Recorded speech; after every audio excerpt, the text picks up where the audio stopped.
इससे पहले वाले वीडियो में अपन मौर्य साम्राज्य के बारे में अध्ययन कर चुके हैं। मौर्य साम्राज्य के विभिन्न जो सम्राट हुए, जो राजा हुए, उनका अध्ययन कर चुके हैं। इस वीडियो में अपन जो मौर्यों का प्रशासन था उसके बारे में अध्ययन करेंगे। मौर्यों के प्रशासन को अलग अलग भागों में बांटा जा सकता है, जैसे केंद्रीय प्रशासन, प्रांतीय प्रशासन। केंद्रीय जो प्रशासन था, जो केंद्रीय प्रशासन था, उस प्रशासन में राजा प्रमुख होता था। मौर्य प्रशासन के केंद्रीय राजतंत्रात्मक प्रशासन था, जिसमें पहली बार भारत को राजनीतिक एकता के सूत्र में बांधा। यानी मौर्य जो प्रशासन था, मौर्य जो राज्य था, वो भारत में बहुत बड़े क्षेत्र पे था। जितना बड़ा क्षेत्र पे मौर्यों का शासन था, उतने क्षेत्र पर उसके पहले और उसके बाद किसी भी शासक ने शासन नहीं किया। अर्थशास्त्र में कहा गया है कि प्रजा के सुख में ही राजा का सुख है और प्रजा की भलाई में ही उसकी भलाई। राजा को जो अच्छा लगे वह हितकर नहीं, वरन हितकर वह है जो प्रजा को अच्छा लगे। कहने का अर्थ है कि मौर्य प्रशासन प्रजा की भलाई के लिए था और प्रजा के लिए ही उस समय के जो राजा थे वो कार्य करते थे। और उनका ये सीधा सीधा कहना था कि राजा को वही कार्य करने चाहिए जो प्रजा के हित में हो, प्रजा की भलाई में हो। ऐसे कार्य नहीं करने चाहिए जो राजा को पसंद हो, बल्कि वो कार्य करने चाहिए जो प्रजा को पसंद हो और जिससे प्रजा का भला हो सके। प्राचीन भारत में सबसे विस्तृत नौकरशाही मौर्य काल में थी। अर्थव्यवस्था पर उस समय राज्य के नियंत्रण था। कौटिल्य ने राजा के सप्तांग बताए, यानी राज्य को चलाने के लिए राजा के सहयोग के लिए 7 अंग थे, उनको सप्तांग कहा गया है, जिसमें राजा, अमात्य, राष्ट्र, दुर्ग, सेना, कोष और मित्र, ये सप्तांग थे जिनके सहयोग से राजा अपना राज्य चलाता था। कौटिल्य ने अर्थशास्त्र में मंत्री परिषद को एक वैधानिक आवश्यकता बताते हुए कहा है कि राज्य एक पहिए पर नहीं चल सकता। यानी कौटिल्य ने ये कहा है कि राज्य के अंदर मंत्री परिषद होना आवश्यक है। बिना मंत्री परिषद के राज्य नहीं चल सकता, राज्य एक पहिए पर नहीं चल सकता। यानी राजा अकेला ही राज्य को नहीं चला सकता। राज्य को चलाने के लिए मंत्री परिषद यानी मंत्रियों का होना आवश्यक है।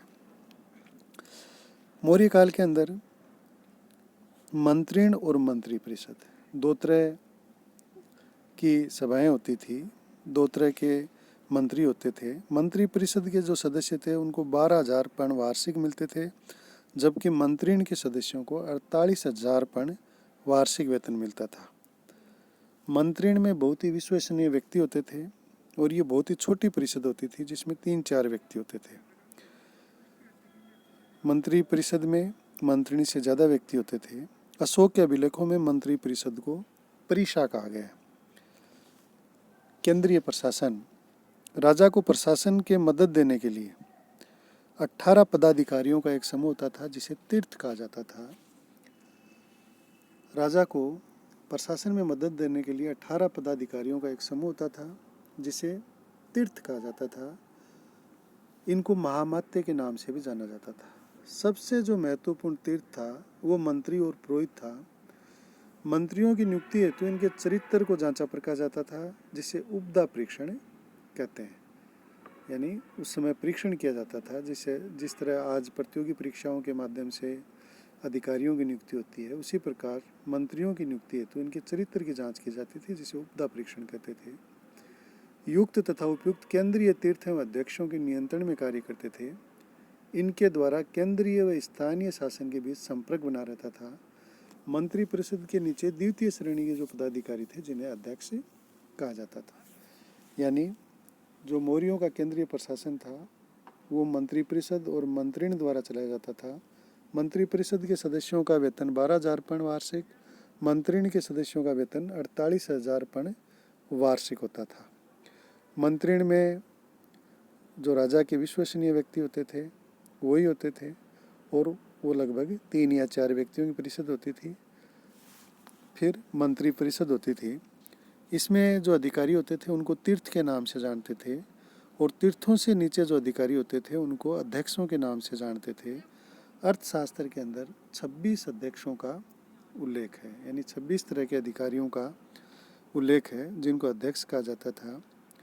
इसमें से मुद्रा व टकसाल का अध्यक्ष जो कि सिक्के जारी करता था, जबकि रूपदर्शक नामक अधिकारी था वो मुद्रा का परीक्षण करता था। पण्याध्यक्ष व्यापार व वाणिज्य का अध्यक्ष था। जो मुख्य थे उनमें पोतवाध्यक्ष जो मापतोल का अधिकारी था।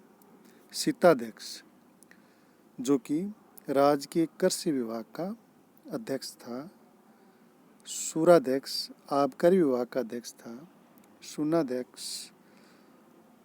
बुच्चड़खाने का अध्यक्ष था। ये अवैध पशुओं और पक्षियों के संरक्षण का कार्य भी करता था, यानी बुच्चड़खाने का अध्यक्ष था। इसके साथ साथ उन पशु और पक्षियों का संरक्षण भी करता था जिनको मारना सही नहीं था।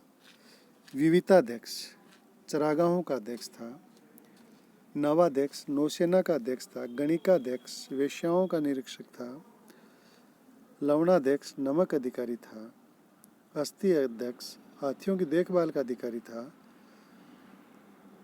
लोहाध्यक्ष धातु विभाग का अध्यक्ष था। पत्नाध्यक्ष बंदरगाहों का अध्यक्ष था। इस प्रकार अर्थशास्त्र में 26 अध्यक्षों का उल्लेख है, जिनमें से मुख्य जो अध्यक्ष थे वो पण्याध्यक्ष था जो व्यापार वाणिज्य का अध्यक्ष। पोतवाध्यक्ष जो मापतोल का अध्यक्ष था।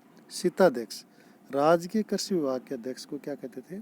सिताध्यक्ष कहते थे। विविताध्यक्ष चारागाहों का अध्यक्ष था। लोहाध्यक्ष धातु विभाग का अध्यक्ष था।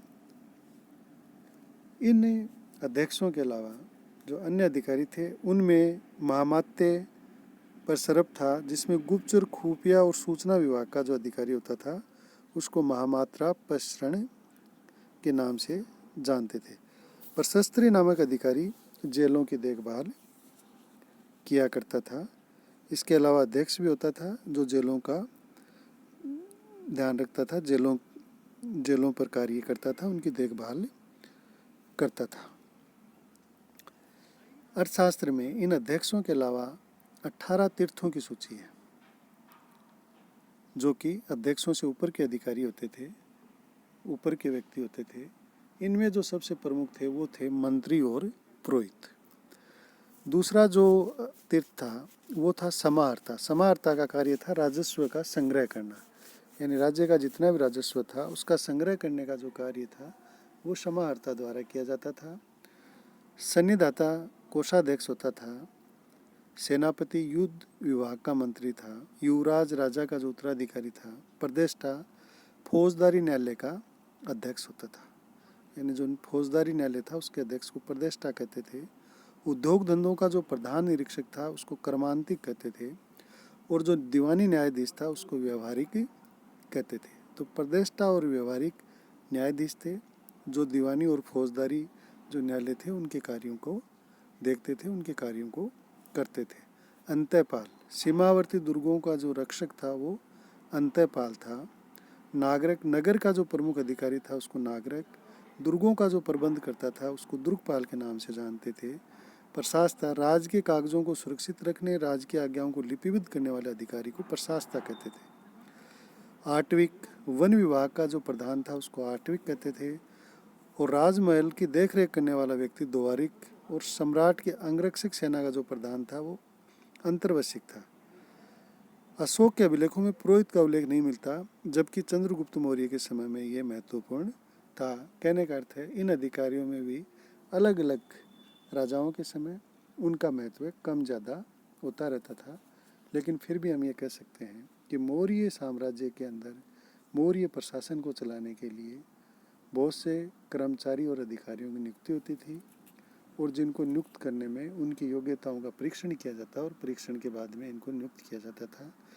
शासन संचालन के लिए दो तरह की परिषद होती थी। पहली मंत्रिण जिसमें कम सदस्य होते थे, दूसरी मंत्री परिषद जिसमें अधिक सदस्य होते थे।